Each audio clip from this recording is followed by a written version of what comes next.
Claire here from Claire's Cottage Aspirations, and I am here with Gulf Coast Butterfly Gardening, Rachel, and this is my sister.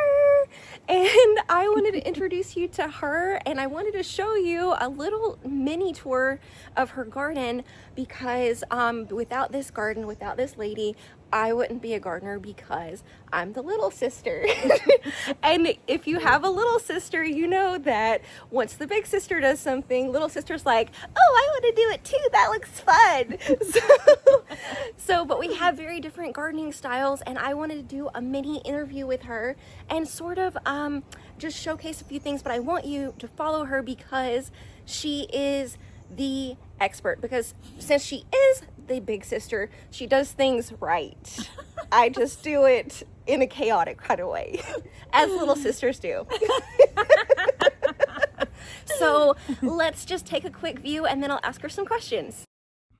Rachel gardens in the Alabama Gulf Coast area of Zone 9A, and she gardens for butterflies and mostly in containers. There is the garden with the gardener extraordinaire.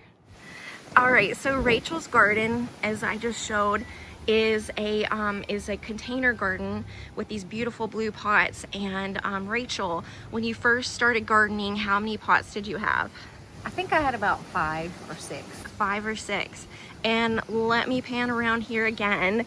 So all of this is in pots. So how many pots do you think you grow out of now? Probably over 100 or more. Yeah.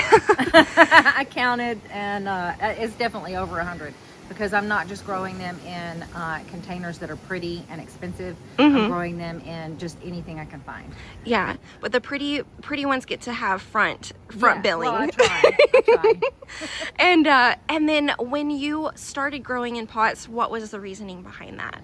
Oh, well, I have a neighbor who lives down the street, and she has a garden, and they're all in containers, and she told me I would have to plant everything in containers. I didn't listen to her, and I planted stuff in the ground, and then I came back out and an armadillo had dug up half of it and thrown it aside, and I realized, oh, she knew what she was talking about.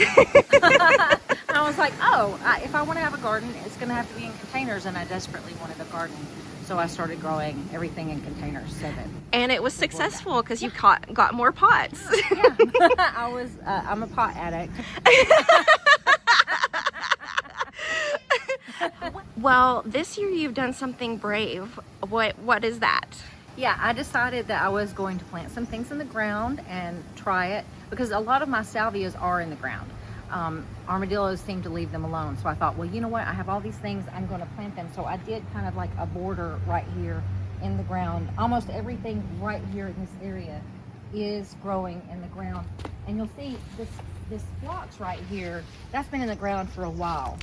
And it hasn't been dug up. But if you look right here, you'll see there is a armadillo hole here that has been recently dug. So I decided I'd leave their space there, not try to keep them from getting there. I just let them have it. And apparently they're happy with that because they haven't dug anything up. And then I planted that border over there along the rose arbor, and it's all in the ground too. And so it was, yes, brave. Yes. And so far it hasn't been dug up. Great. Well, yeah, maybe y'all built some mutual respect through the years. What was your motivation for starting your garden? Well, I wanted to have butterflies. I had realized that I grew up with butterflies, just clouds of butterflies. We lived in the country, and we just kind of took them for granted. And then I grew up and got married and had kids, and I didn't see butterflies, and it didn't even dawn on me until I saw them at the Birmingham Zoo. They had an enclosure of butterflies. And when I went in there, I looked around, I was like, oh, wow, I have not seen butterflies in a really long time. And so I started doing some research, and I read that the monarchs were endangered. Well, not really endangered, but there was a plight, the plight of the monarchs. And I was like, well, I want to help raise monarchs, and I want to have butterflies for everyone to enjoy. So I started planting larval host plants and raising monarch butterflies. I happened to buy some milkweed at one of the local landscape companies that had monarch butterfly caterpillars on the milkweed. And when I got in the car, I just cried and cried because it was an answer to prayer, because I just desperately wanted to raise them.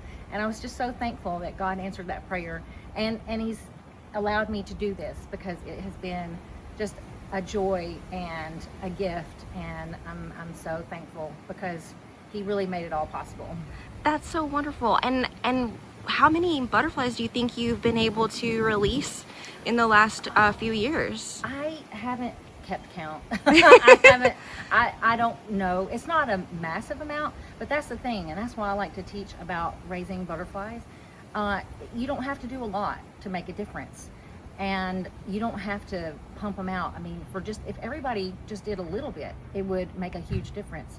So I don't really pay attention to numbers and try to beat like my record of raising butterflies or anything like that. I just do enough, whatever I can.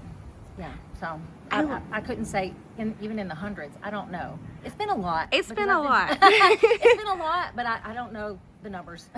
I would wager over hundreds myself if I were to see just from what I've seen from you. But thank you so much for sharing your space and your garden and letting us hear about your inspiration and your journey along the way. And thank you for inspiring me. And if you have to go and follow her at Gulf Coast Butterfly Gardening to see her release the butterflies, it's every week pretty much at this season. So if you love butterflies, you got to go see it. Oh, thank you for coming and being with me in my garden. All right, bye, Rachel.